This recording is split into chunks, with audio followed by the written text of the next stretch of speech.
मङ्गलं भगवान् वीरो मङ्गलं गौतमो गणी मङ्गलं कुन्दकुन्दार्यो जैनधर्मोऽस्तु मङ्गलम् सर्वमङ्गलमाङ्गल्यं सर्वकल्याणकारकं प्रधानं सर्वधर्माणां जैनं जयतु शासनम् सहजानंद चैतन्य प्रकाशाय महीयसे नमो अनेकांत विश्रांति महिमने परमात्मने। आचार्य कुंद देव द्वारा रचित पंचास्तिकाय संग्रह नाम का ग्रंथ है और इसके अंतर्गत पुद्गलास्तिकाय की चर्चा में 77 नंबर की गाथा है। गाथा सूत्र है सब्बे सिंखंधाणम जो अंतो तम वियाण परमाणु सो सदो असदो एको अविभागी मोति भवो। इस कंध का वह निर्विभागी अंश परमाणु कहा वह एक शाश्वत मूर्ति भव अर अविभागी शब्द है। यह परमाणु की व्याख्या है। इसके पूर्व की गाथा में स्कंद की व्याख्या आई और ये परमाणु की व्याख्या है। अपने को लगे कि परमाणु मिलकर के स्कंद बनता है तो पहले परमाणु की व्याख्या करते फिर स्कंद की करते, लेकिन व्याख्या का एक सिस्टम है कि ज्ञात से अज्ञात की ओर जाते हैं। तो जो दिखाई देता है पुद्गल के रूप में वो स्कंद है, तो पहले उसकी चर्चा की, फिर उसका अंतिम भाग वो परमाणु है, ऐसे करके हमको ज्ञात कराया। अब परमाणु ही नहीं समझ में आया कितना है क्या है, क्योंकि वह तो अतीन्द्रिय है, इंद्रिय गम्य नहीं, इंद्रिय ज्ञान से जाना नहीं जा सकता। तो परमाणु के मिलने से स्कंद होता है ये बात न कहकर स्कंद के बिखरने से जो अंतिम निर्विभाग अंश है वो परमाणु है, ऐसा करके अपने को ज्ञात कराया है ना।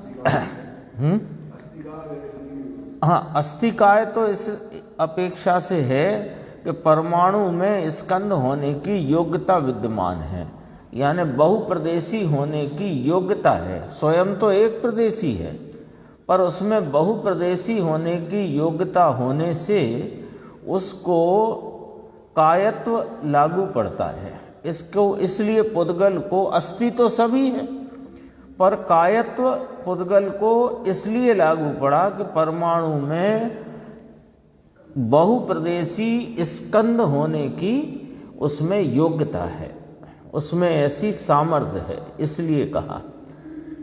अब यहाँ अन्वयार्थ कहते हैं सर्व स्कंदों का जो अंतिम भाग उसे परमाणु जानो, वह, अब उसकी विशेषता कहते हैं, वह अविभागी है, एक है, शाश्वत है, मूर्ति प्रभव है, यानी मूर्त रूप से उत्पन्न होने वाला है। उत्पन्न होने वाला माने उत्पन्न होता है नहीं, मूर्त रूप से प्रकट है। उत्पन्न तो कोई द्रव्य जगत का होता नहीं, सब अनुत्पन्न अविनष्ट स्वरूप हैं, पर उत्पन्न होने वाले से अर्थ है कि मूर्त रूप प्रकट होता है और अशब्द है। कितने बोल आए? अविभागी है, एक है, शाश्वत है, मूर्त प्रभव नाम मूर्तिक पने रूप प्रकट होता है और अशब्द है, शब्द रूप नहीं है। 5 बोल आए। इसकी टीका में व्याख्या अपने को जानने को मिलेगी। अशब्द है माने शब्द है वो एक परमाणु नहीं होता। जैसे अविभागी कहा ना, तो अविभागी माने जिसका कोई दूसरा विभाग नहीं हो सकता, इसलिए वो एक है। शाश्वत है वही जो अपन ने अभी कहा अनुत्पन्न अविनष्ट है। मूर्ति प्रभव है माने मूर्त रूप से प्रकट होने वाला है। और अशब्द है माने शब्द जो अभी बोल रहे हैं ना शब्द, तो ये शब्द एक परमाणु नहीं है, ये भाषा वर्गणा का परिणाम है। तो भाषा वर्गणा है, वर्गणा नाम स्कंद है, तो वो स्कंद है। भाषा में शब्द बोला क, तो वो स्कंद है ना। और दूसरी बात कि पुद्गल में कोई शब्द नाम का गुण नहीं है, वो चर्चा आगे की गाथाओं में आएगी। शब्द नाम का गुण नहीं है। स्पर्श रस गंध वर्ण आदि जो गुण हैं, उन्हीं गुणों के कुछ विशेष प्रकार का ऐसा स्कंद रूप संयोजन है और प्रकटता है कि वह कर्ण इंद्री के अवलंबन से शब्द रूप ज्ञात होता है। वो चर्चा आगे आएगी। यहाँ अशब्द कह करके ये कहा कि शब्द भी स्कंद है, परमाणु नहीं। तो परमाणु अशब्द हुआ। कितने बोल आए दोबारा से? अविभागी एक बोल, दूसरा बोल कहा एक है, तीसरा कहा शाश्वत है, चौथा कहा मूर्त प्रभव है, यानी मूर्त रूप से उत्पन्न नाम प्रकट होने वाला है, और अशब्द है, शब्द रूप नहीं है ना। तो एक सूत्र में सब बात आ गई कि स्कंदों का कोई स्कंद, सर्व स्कंद का अर्थ है कोई स्कंद, कोई स्कंद का टुकड़ा करो। टुकड़ा करो माने उसके भाग करो, भाग करो, भाग करो, भाग करो, भाग करो, और भाग करते करते जब अविभागी भाग प्राप्त हो, वो जो निर्विभागी अविभागी भाग है पुद्गल का, जिसमें स्पर्श रस गंध वर्ण आदि गुण हैं, ऐसा वह जो भाग अविभागी जो हिस्सा है, अंश है, उसे परमाणु जानो। अपन ने पढ़ा था ना, देखो, इस कंद का वह निर्विभागी अंश परमाणु कहा। वह एक है, शाश्वत है, मूर्ति प्रभव है और अविभागी है। ये इसमें आ गया ना सब बोल। अविभागी भी आ गया, अशब्द भी आ गया, मूर्ति भव भी आ गया, शाश्वत भी आ गया, एक आ गया, 5 बोल आ गए। अब देखो इसकी व्याख्या। पूर्वोक्त स्कंद रूप पर्यायों का, स्कंद की पर्यायों का अपन ने 2 प्रकार से वर्णन इसमें पूर्व की गाथाओं में आ गया। एक तो स्कंद को स्कंद कहा, फिर उसका आधा भाग स्कंद देश कहा, चौथाई भाग स्कंद प्रदेश कहा। ये 3 कहे, चौथा तो परमाणु कहा जिसकी व्याख्या है। फिर स्कंद के 6 वेद कहे थे, कल अपने चले थे। बादर बादर बादर, फिर बादर सूक्ष्म, सूक्ष्म बादर, सूक्ष्म सूक्ष्म और सूक्ष्म, नहीं सूक्ष्म और सूक्ष्म सूक्ष्म बराबर, छठवा ये था। तो ये जितने पर्यायों का जो अंतिम भेद, यानी स्कंद कौन है कि पर्याय है, तो अंतिम भेद माने वो सूक्ष्म सूक्ष्म वाला भेद नहीं, सूक्ष्म सूक्ष्म स्कंद में भी जब विभाग करके जो अविभागी पुद्गल प्राप्त हो, उसका नाम परमाणु है। ख्याल रखना है ना। भाषा में ऐसा लगता है पूर्वोक्त स्कंद रूप पर्यायों का जो अंतिम भेद, तो 6 वेद आए थे बादर बादर से लेके सूक्ष्म सूक्ष्म तक, तो सूक्ष्म सूक्ष्म वाला भेद नहीं, सूक्ष्म सूक्ष्म रूप जो स्कंद है उसका भी जब विभाग किया जाए तो सर्व स्कंद कहा ना। तो सर्व स्कंद माने सर्व प्रकार के जो स्कंद पर्याय हैं, उनमें उनका विभाग करने से अंतिम भेद यानी छोटे से छोटा अंश वह परमाणु है। और वह तो विभाग के अभाव के कारण अविभागी है, पहला बोल। उसका अब और विभाग नहीं किया जा सकता, इसलिए उसे अविभागी कहा। दूसरा इसमें दूसरा बोल निर्विभाग है और एक प्रदेशी है। तो निर्विभाग एक प्रदेशी होने से एक है, ठीक है। फिर तीसरा बोल कहा मूर्त द्रव्य रूप से सदैव अविनाशी होने से नित्य है, नाम शाश्वत है। चौथा बोल कहते हैं अनादि अनंत रूपादि के परिणाम से उत्पन्न होने के कारण। उत्पन्न शब्द आया था ना, तो परिणाम से उत्पन्न माने प्रकटपना। तो रूपादि अनादि अनंत है, ये तो पहले के बोल में आ गया, शाश्वत है, नित्य है।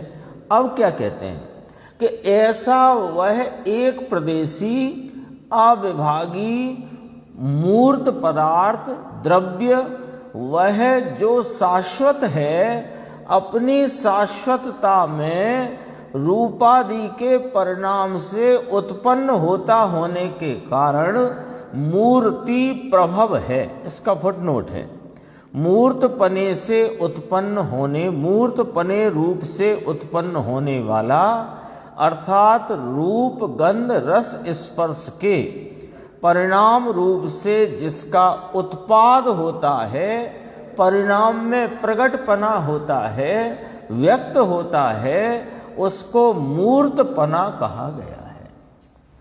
देखो मूर्त में अकेला रूप नहीं आता है, ख्याल रखना। वर्ण गुण का भाव है रूप, तो वर्ण के अलावा रस गंध स्पर्श रसगंध आदि जो भाव है वे भी मूर्त है। ये अपन ने कल जो भेद आए थे ना, जैसे वो एक भेद आया था बादर का कि परछाई प्रकाश है ना, इसके हाथ से ग्रहण नहीं किया जा सकता, इसके टुकड़े नहीं किए जा, नहीं वो बादर नहीं, बादर सूक्ष्म था। वो बादर तो लकड़ी और पत्थर, और बादर था पानी, हाँ द्रव्य पदार्थ, प्रवाही पदार्थ, और बादर सूक्ष्म में था परछाई प्रकाश इत्यादि, जिसके टुकड़े नहीं किए जा सकते, आया था ना। तो वो जो परछाई है, प्रकाश है, फिर उसके बाद आया था हवा वगैरह, जो चक्षु इंद्री के अलावा अपन उसकी बात करना है, सूक्ष्म बादर। क्योंकि अकेले रूप को ही मूर्त नहीं कहते, इस ये पॉइंट समझना अपने को। तो चौथे में आया था सूक्ष्म बादर। तो जो हवा इत्यादि है, गंध सुगंध है, उसका रूप नहीं होता, लेकिन मूर्तिक है, मूर्तिक है वो। क्यों कि वह इंद्रियों के अवलंबन से ज्ञान में ज्ञात होने वाला मूर्तिक विषय है। गंध हो, हवा का स्पर्श ठंडा गर्म जैसा भी है, तो वो भी मूर्तपना है। इसलिए नीचे फुटनोट में स्पष्ट है मूर्तपने रूप से उत्पन्न होने वाला रूप गंध रस स्पर्श, इनके परिणाम रूप, इनकी व्यक्तता रूप जिसका प्रकटपना होता है, ऐसा उस परमाणु में मूर्तपना है। इसलिए उसका नाम कहा, यहां बोल में लिया उसके विशेषताओं में मूर्त प्रभव। 4 बोल हुए ना, अब 5वां रूपादि के परिणाम से उत्पन्न होने पर भी अशब्द है, ऐसा निश्चित है। अशब्द है, शब्द रूप नहीं है, क्योंकि शब्द परमाणु का गुण नहीं है। परमाणु में स्पर्श गुण है, रस गुण है, गंध गुण है, वर्ण गुण है, और भी अनंत विशेष गुण है, सामान्य गुण है, लेकिन शब्द नाम का कोई गुण नहीं है। शब्द तो स्पर्श आदि जो गुण हैं उनकी कुछ इस प्रकार की प्रकटता है कि वह प्रकट भाव हमें ज्ञान में शब्द रूप से ज्ञात होता है, जिसमें कर्ण इंद्री का निमित्त बना है। निमित्त है बस इतना। शब्द परमाणु का गुण नहीं है, तथा उसका नाम शब्द का 79 नंबर की गाथा में पुद्गल स्कंद पर्याय रूप से कथन है। वो गुण नहीं है, वो कौन है कि पुद्गल की स्कंद पर्याय रूप भाव है शब्द, इसलिए परमाणु अशब्द है। यहां तक अपनी बात आई। देखो अब गुरुदेव का व्याख्यान है। रूपादि कब कहा? मूर्त कहा। यही तो समझना अपने को कि अकेले रूप को ही मूर्तिक नहीं कहते, अकेले रूप को नहीं कहते। जैसे ये यहाँ टेबल है, ये काला माइक है, तो ये मूर्त, ये इसका रूप भाव है, वर्ण गुण का परिणमन है ना, वर्ण गुण का व्यक्त भाव है। तो अपन सामान्यतया मूर्तिक कहते हैं, चक्षु इंद्री से ग्रहण किए जाए। लेकिन चक्षु इंद्री के अतिरिक्त तो वहां पर ऐसा नहीं है कि रूप भाव नहीं है। जैसे अभी अपन हवा की बात कर रहे थे, गंध सुगंध में, लेकिन वह रूप गुण की अत्यंत अल्पता प्रकट है। ऐसा हो नहीं सकता कि रूप गुण छुट्टी पे चला जाए। रूप गुण का भाव अत्यंत अल्प है और उसके गंध गुण का भाव अधिकता से व्यक्त है। ऐसा हवा में स्पर्श का भाव अधिक व्यक्त है, लेकिन वर्ण का भाव व्यक्त नहीं है। व्यक्त नहीं माने अल्प व्यक्त है, ऐसा समझना। यहां तो जो बात आई उसे दोबारा देख लो, है ना। अविभागी क्यों कहा? क्योंकि उसका दूसरा विभाग नहीं हो सकता। एक क्यों कहा? कि वह निर्विभागी एक प्रदेशी है, अंश रूप एक प्रदेशी। हाँ, शाश्वत क्यों है? कि अनादि अनंत है, नित्य वस्तु है, मूर्त रूप से उत्पन्न होने वाला, नाम प्रकट होने वाला है। तो मूर्त में सभी गुण लेना, वर्ण गंध रस स्पर्श, उन भावों से प्रकट होता है, इसलिए मूर्तिक है। और शब्द रूप नहीं है, इसलिए अशब्द है। क्योंकि शब्द क्या है? कि शब्द गुण नहीं है। शब्द पुद्गल स्कंद पर्याय है, जिसका वर्णन 79 नंबर की गाथा में अपने को मिलेगा। बराबर समझना है जो विषय अपने सामने आया है। अब गुरुदेव की व्याख्या बहुत गंभीर है। अब परमाणु का स्वरूप कहते हैं। देखो गुरुदेव की जो शैली है वो देखना कितनी गजब की है। यह सब जो स्थूल स्कंद दिखते हैं वे कार्य हैं। ये टेबल कुर्सी चटाई नमक शक्कर मिश्री बादाम काजू जो दिखता है वो कार्य भाव है, क्योंकि वो स्कंद रूप पर्याय है। पर्याय है सो कार्य है, द्रव्य नहीं। पर्याय है ना, द्रव्य नहीं, कार्य है। अब देखो, यदि वह स्कंद रूपी जो कार्य है तो उसका कारण होना चाहिए। कार्य है तो कारण होना चाहिए। तो अनेक उसका कारण होना चाहिए। अनेक पना जो दिखाई दे रहा है स्कंद में वो कायम नहीं रहता, और कारण कभी अभाव को प्राप्त नहीं होता। कार्य उत्पन्न हो और अभाव हो जाए, पर कारण का अभाव नहीं होता। यदि वो कारण का अभाव हो तो कारण नहीं कहलाए वो। जैसे नियम सार की 3 नंबर की गाथा कि जो केवल ज्ञान रूप परमात्म दशा है वो कार्य परमात्मा है, तो उसका कारण तत्व त्रिकाल विद्यमान है। यदि वो किसी काल ना हो तो उसका नाम कारण नहीं हो सकता। अपन वहां से उस दृष्टांत से यहां समझना है। पॉइंट आया ख्याल में? क्या बात कही कि जो केवल ज्ञान रूप कार्य परमात्म दशा है, तो कार्य परमात्म दशा कार्य रूप भाव है, तो कार्य रूप भाव है, उसका कारण होना चाहिए। और कारण कैसा होता है कि जिसका अभाव नहीं होता, वो सदैव कायम रहता है। उसे कारण पने जानना या उसे कारण कहा जा सकेगा, अन्यथा कारण नहीं कहा जा सकेगा। जैसे कि ये आत्मा अपना त्रैकालिक कारण परमात्मा, कारण तत्व, कारण जीव, कारण शुद्ध पर्याय, सब नियम सार में आई है ना ये चर्चा, कारण परमात्मा, कारण तत्व, कारण जीव, कारण शुद्ध पर्याय, वो पर्याय नहीं है, वो कारण शुद्ध तत्व ही है ना।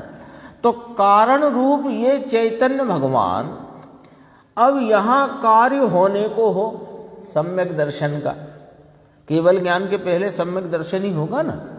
तो सम्यक दर्शन का कार्य होना हो और कारण भाई साहब होए नहीं, तो फिर कारण कैसे नाम पड़ा उनका। कार्य की उत्पत्ति तो अपने जन्म क्षण में होती है, ये तो पक्की बात है, और उस जन्म क्षण में उत्पन्न होते कार्य का कारण उस क्षण होए नहीं, तो कैसे चलेगा। तो इसका अर्थ है कि कारण तत्व यह अपना त्रिकाली ज्ञायक भगवान सदैव अपने कारणपने से विद्यमान है। ऐसे ही कोई अपन स्कंद पर्याय लो, मान लो मिश्री की डली लो, तो मिश्री की डली वह स्थूल स्कंद है, वो कार्य रूप भाव है। तो उस मिश्री की डली के इस मिश्री डली रूप पर्याय का जो कार्य है उसका कारण कोई होना चाहिए। लॉजिक से समझना अपने को, शास्त्र में जो रटाया है वो नहीं समझना है, लॉजिक से समझना है। ये तो सबको पता है कि स्कंद का निर्विभागी अंश परमाणु होता है, सबको पता है, किसको नहीं पता। लेकिन वो हमने पढ़ करके याद कर लिया, समझना है अभी। तो वो जो स्थूल स्कंद रूप मिश्री की डली वो पर्याय है, तो वो पर्याय कार्य रूप है, उसका कोई कारण होना चाहिए, और कारण ऐसा होना चाहिए जो शाश्वत हो। क्योंकि मिश्री की डली अभी डली है, थोड़ी देर में पाउडर हो जाए अथवा दूध में घुल के वो गायब हो जाए, गायब मतलब वो दूध रूप, वो लिक्विड रूप हो जाए, तो वो तो कायम नहीं है। तो वो स्कंद पर्याय अनेक पने का भाव है, और स्कंद पर्याय का कारण तत्व परमाणु वो एक पने का भाव है। कितने सब बोल लगेंगे अभी यहां पर, जो बोल चले ना अभी सब बोल खड़े हो जाएंगे अपने आप। निर्विभाग है और अविनाशी है, नित्य है, एक है। जो स्कंद रूप पर्याय है जिसे व्यवहार से पुद्गल कहा, वो एक है ही नहीं, वो अनेक है। पॉइंट, दूसरा पॉइंट, अनित्य है, वो पर्याय रूप है, कार्य रूप है, अनित्य है। तो वो कार्य का कोई कारण है कि हाँ है, तो एक तो ये नक्की हुआ कि कारण भाव वो एक है, अनेक नहीं। एक का अर्थ हुआ अनेक नहीं, और शाश्वत है। शाश्वत ना हो तो कारण भाव या कारण तत्व या कारण नहीं कह सकते उसको, क्योंकि कार्य की उत्पत्ति फिर किसके आश्रय से या किसके द्वारा। अभी देखो क्या कहा गुरुदेव ने, जैसे कि ये उंगली है, तो ये उंगली इतना जो स्कंद पर्याय है, इसके पृथक पृथक रजकण है, इसमें अनंत परमाणुओं रूप से कारण परमाणु भाव अनंत हैं, इकट्ठे हुए तो इसे स्कंद कहा। और पृथक होते होते भेद संगात की गाथा तो आ गई ना, पुत गल पूर्ण गलन, भेद संगात, बिखरना और मिलना, जुड़ना, जुड़ना माने मिलना। तो पृथक होते होते अंततः एक परमाणु रहता है। ये जो एक परमाणु रहता है वो स्कंद रूपी कार्य का कारण भाव है, वो कारण भाव है। लॉजिक से समझाते हैं, ऐसे ही नहीं, ऐसे याद करने को तो पर्याप्त है कि अनंत परमाणुओं का जो समूह है उसका नाम स्कंद है, और स्कंद के विभाग करते करते अंत में जो एक अविभागी भाव या अविभागी अंश बचे उसका नाम परमाणु है। याद तो सबको है, और ये परमाणु है कौन सा? यही तो निश्चय से पुद्गल है।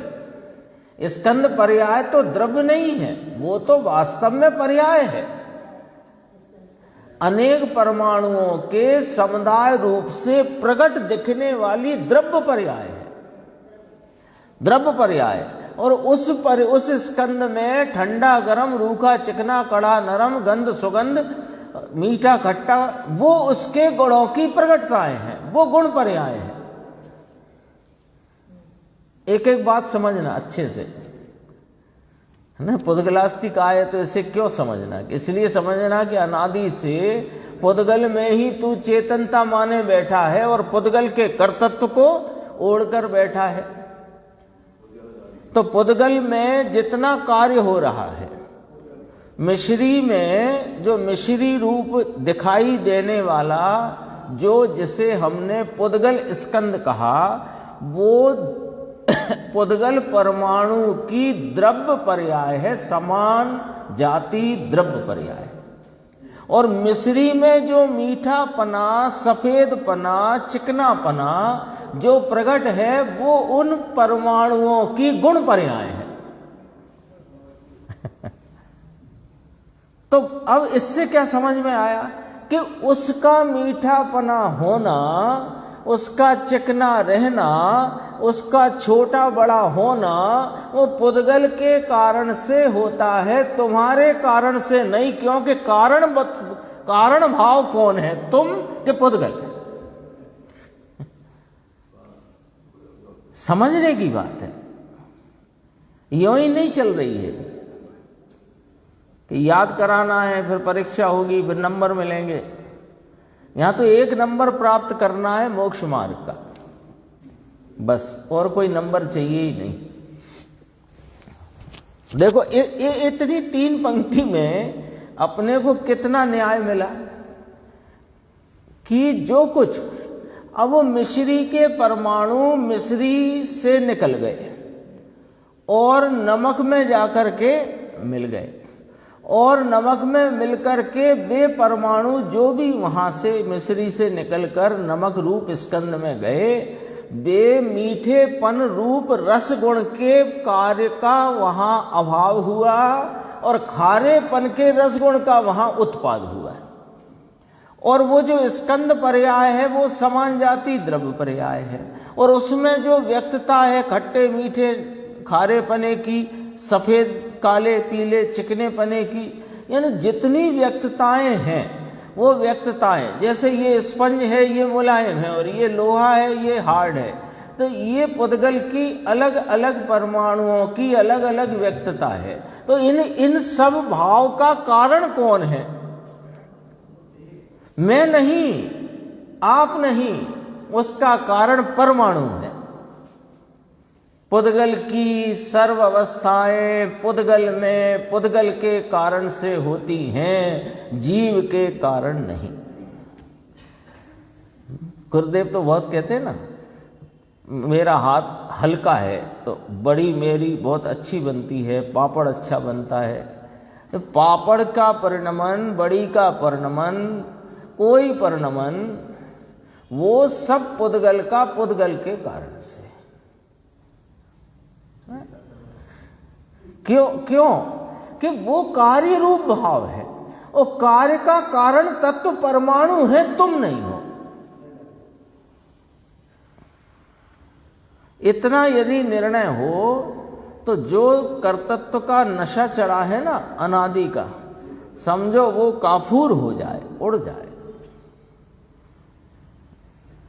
देखो यह सर्वज्ञ का विज्ञान, स्कंद में से पृथक होकर परमाणु रहे तो परमाणु के कारण से रहता है, जीव के कारण पुद्गल में फेर फार परिवर्तन, उसमें कोई प्रकार का परिणमन कार्य अन्य जीव या अन्य द्रव्य के कारण से नहीं होता है। बोलो।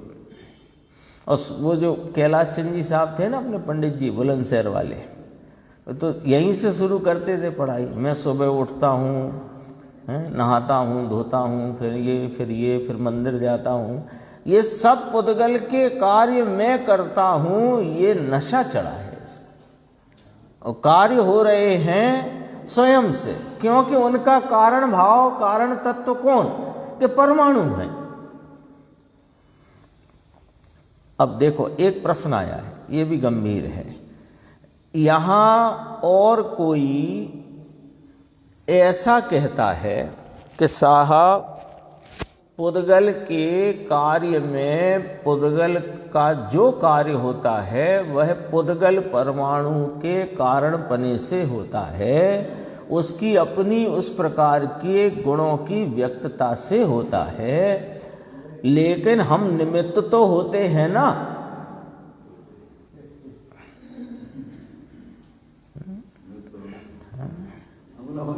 सुबह सुबह प्रतिदिन भगवान का प्रक्षाल होता है, तो हम उस प्रक्षाल को करते हैं। तो कहा कि नहीं, वह कार्य स्वतः पुद्गल का, पुद्गल में, पुद्गल से, पुद्गल के कारण से होता है, तुम जीव उसके कर्ता नहीं। अच्छा, लेकिन हम निमित्त तो होते हैं ना। ये प्रश्न पढ़ा है ना। रोटी बराबर फूल करके सुबह घर में 10, 15, 20, 25 जो बनती हैं वो हमने नहीं करी। वो सब रोटी या पूड़ी या सब्जी या दाल जो कुछ भी हुआ वो पुद्गल में, पुद्गल के कारण से हुआ है। मैं उसका कर्ता नहीं, लेकिन निमित्त तो हूं ना, है ना। आसमान से गिरे और खजूर में अटके। देखो अब जवाब सुनना, अच्छा बहुत न्याय से भरा हुआ जवाब है। समाधान, किसका निमित्त हो तुम? किसका निमित्त हो? अभी वहां तो कार्य हुआ नहीं, उसके पहले किसका निमित्त?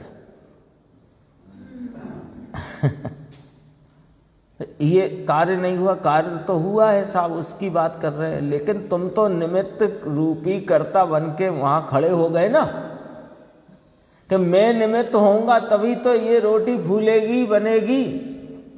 मैं निमित्त होऊंगा तभी तो ये पूजन की द्रव्य सामग्री तैयार होगी। अभी कार्य कहाँ हुआ है? पुद्गल की अवस्था रूप जब कार्य होता है, नैमित्तिक अथवा उपादान रूप भाव उत्पन्न होता है, तब जीव को निमित्त कहा जाता है। मैं निमित्त हूं इसलिए होता है, और जब होता है तब निमित्त कहा जाता है। जमीन आसमान का फर्क है। मैं निमित्त हूं इसलिए ये कार्य होता है, ये वाली मान्यता, और जब कार्य होता है तब जीव या जीव का विकल्प उसमें निमित्त होता है, ये वाली मान्यता। दोनों में सम्यक मिथ्या का फर्क है, दोनों में जमीन आसमान का फर्क है। नैमित्तिक बिना निमित्त का आरोप किस पर? दूल्हा बिना भीड़ को बारात कौन कहे?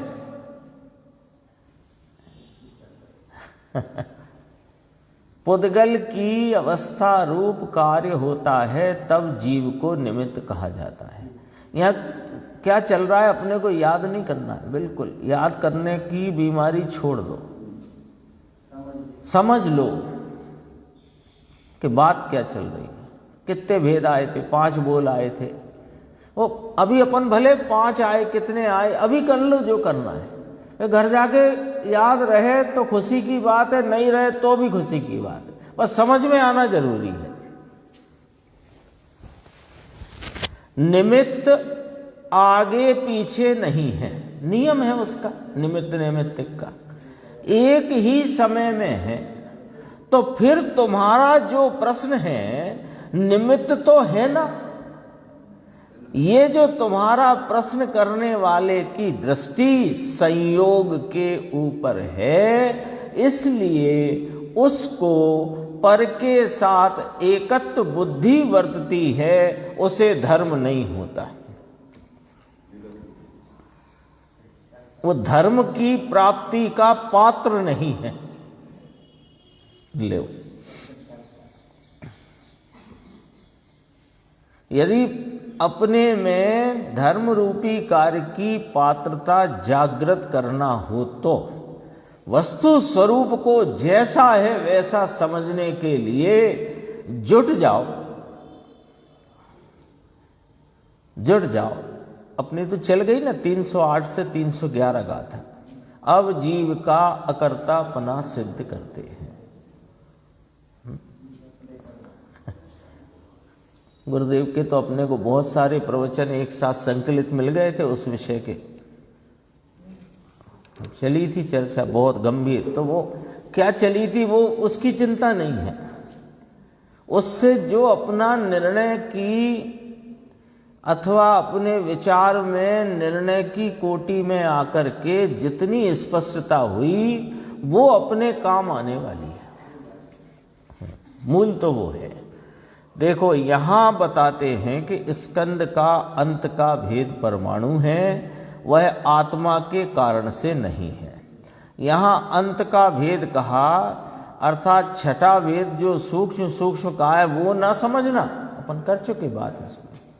परंतु अंत का भेद कहने से अंतिम टुकड़ा यानी कि परमाणु की बात है। जिस टुकड़े में अब भेद नहीं पड़ता वह परमाणु एक ही प्रकार का है, उसके दो टुकड़े नहीं होते। वह परमाणु त्रिकाल अविनाशी है। स्कंदों के साथ मिलाप होने से उसकी एक पर्याय से दूसरी पर्याय होती है। एक परमाणु सूक्ष्म स्कंद में जुड़े तो उसकी सूक्ष्म विभाव पर्याय होती है, और स्थूल में जुड़े तो स्थूल विभाव पर्याय होती है। इस प्रकार पर्याय में फेर फार होने पर भी, पर्याय में परिवर्तन विचित्रता विविधता होने पर भी द्रव्य की अपेक्षा से परमाणु सदा टंकोत कीर्ण नित्य है। जब परमाणु सदा टंकोत कीर्ण नित्य है तो ये चैतन्य भगवान को क्यों तू रागी द्वेषी पापी पुण्य स्वरूप समझता है? है बात। देखो कल अपन ने बात की थी, परमाणु कोई हो, जो परमाणु चाहे वह बढ़िया कोई कीमती 2000-5000 रुपये किलो के मिष्ठान में बरतता हो, अथवा 60,000 रुपये 10 ग्राम वाले सोने में अपने कार्य भाव से परिणमता हो, अथवा मिट्टी धूल जिसकी कीमत नहीं उसमें परिणमता हो, परमाणु सब एक समान है, एक ही समान है ना। तो कोई को प्रश्न हो सकता है कि भक्तांबर में आता है कि जितने जगत के सब सर्वश्रेष्ठ परमाणु थे वे एकत्रित होकर के हे आदिनाथ प्रभु आपकी देह में आ गए। वो तो भक्ति की बात है ना। वो तो भक्ति में ऐसा उनके शरीर की दिव्यता का वर्णन करने के लिए की बात है, भक्ति की बात है। उसमें ये ना समझना कि परम औदारिक शरीर वाले परमाणु कोई अलग होते हैं और इस औदारिक शरीर वाले कोई अलग होते हैं और ये काष्ठ आदि के परमाणु अलग होते हैं, ऐसा बिल्कुल नहीं है, एक समान होते हैं।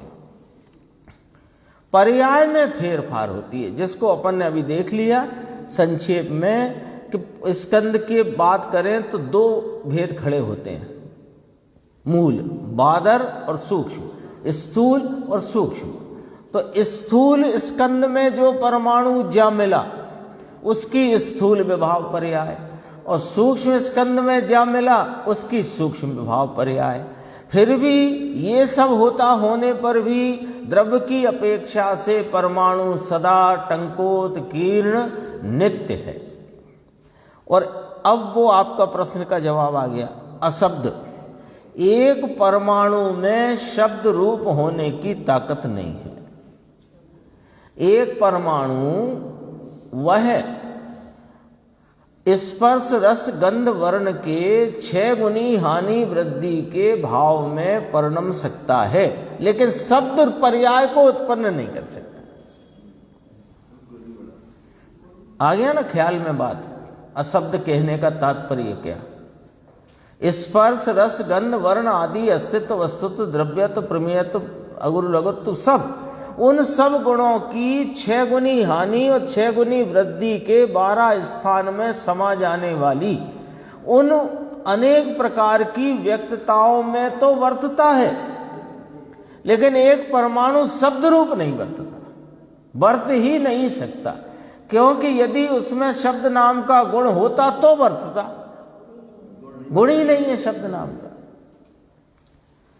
एक परमाणु में। और शब्द है वो भाषा वर्गणा की पर्याय है, पुद्गल है। एक परमाणु में शब्द रूप होने की ताकत नहीं है। एक परमाणु दूसरे अनंत परमाणु के साथ मिले तो शब्द रूप होने की शक्ति है। शक्ति है माने उनके वे गुणों की, स्पर्श रस गंध वर्ण आदि गुणों के ही इस प्रकार प्रकटपना होता है अनेक परमाणुओं का इकट्ठा होकर। सो उस स्कंद में हुए उस संयोजन में, उस प्रकार के कॉम्बिनेशन में वे स्पर्श आदि भाव ऐसे प्रकटते हैं कि वे हमें शब्द रूप ज्ञात होते हैं। आएगी अगली एक गाथा के बाद आई 79। परंतु अकेला परमाणु शब्द करे ऐसा उसका स्वभाव नहीं है। अज्ञानी जीव कहते हैं कि हम भाषा बोलते हैं, परंतु भाई ये तेरा अज्ञान है। एक परमाणु स्पर्श रस गंध वर्ण वाला तत्व है, परंतु उसमें शब्द होने की ताकत नहीं है। फिर तू तो आत्मा अरूपी स्पर्श रस गंध वर्ण रहित तू बोल सके ये असंभव है, इसलिए अभिमान छोड़ दे। हम बहुत मधुर गाते हैं, पूजा हो कभी हो हमको बुलाओ, हम बहुत मीठा गाते हैं, हम ये करते हैं, हम बहुत अच्छा समझा देते हैं, कुछ नहीं कर सकता। ज्ञान का क्षय उपशम उस समय में अपने हिसाब से चल रहा है, अपनी योग्यता प्रमाण। विकल्प की उत्पत्ति वहां पर उस प्रमाण में अपने स्वयं अवसर में है। भाषा वर्णना का परिणमन उस अवसर में है। आप लोग जो समझ रहे हो वो आपके ज्ञान का क्षय उपशम अपनी योग्यता प्रमाण वहां परिणम रहा है। सब काम स्वतः चलता है। शब्द है वह पुद्गल द्रव्य का गुण नहीं है। इसका लॉजिक देखो, यदि गुण हो तो अकेले परमाणु में वो शब्द गुण कायम होना चाहिए।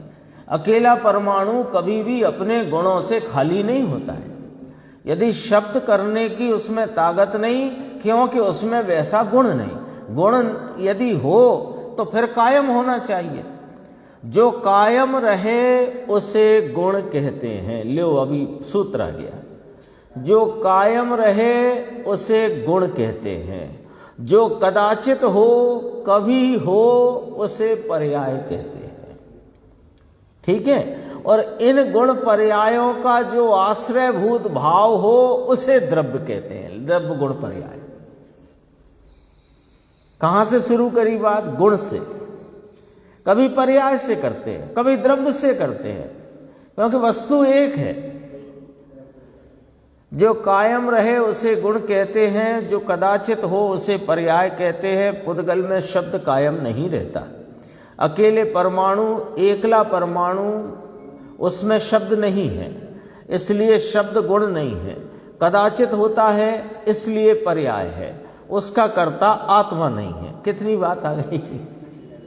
एक परमाणु में शब्द नाम का गुण नहीं, इसलिए वह सदैव शब्द रूप नहीं परिणमता।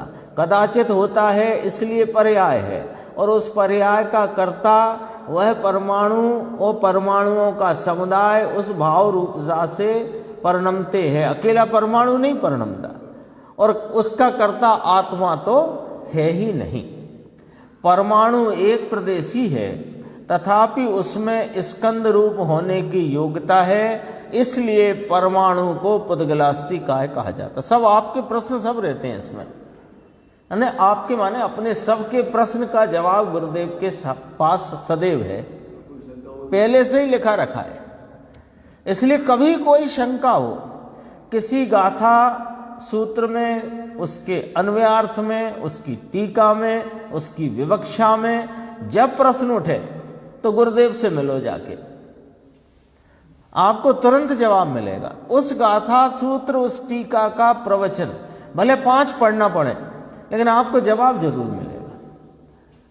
पढ़ना पड़े, सुनना पड़े, पढ़ने में थोड़ी और सहूलियत रहती है सुनने से, क्योंकि जो उसे आप बार बार पढ़ सकते हो, आगे पीछे का देखकर मिलाकर पढ़ सकते हो। देखो,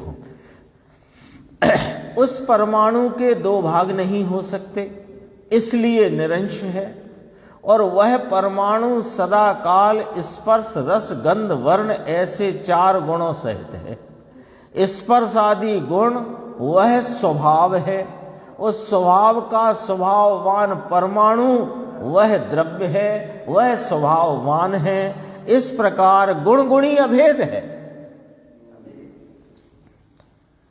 आत्मा उसका जानने वाला है, परंतु उसका कर्ता नहीं है। ये अपनी 77वीं गाथा की चर्चा हुई, 78 की चर्चा अपन आगे की स्वाध्याय।